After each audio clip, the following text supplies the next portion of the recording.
নানানভাবে মানুষের অধিকার লুণ্ঠন করা হয়েছে। আমরা ভোট দিতে পারিনি 15 বছর, ভাতের অধিকার, কথা বলার অধিকার ছিল না।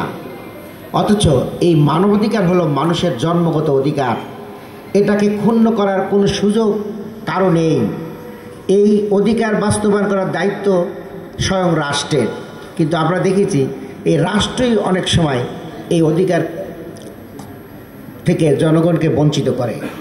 আজকে আমরা আধুনিক বিশ্বে মানবাধিকারের কথা বলছি, কিন্তু আমরা যদি দেখি 1400 বছর আগে আমাদের প্রিয় নবী সাল্লাল্লাহু আলাইহি সাল্লাম বিদায় হজ্জের ভাষণের দিন তিনি বলছিলেন, আজকে মানবতাকে সমুন্নত করা হলো, কালোর উপরে সাদা, সাদার উপরে কালোর কোনো ভেদাভেদ থাকবে না, সবার উপরে মানুষ, এটাকে সমুন্নত করতে হবে, এটাই হলো ইসলামের বিধান।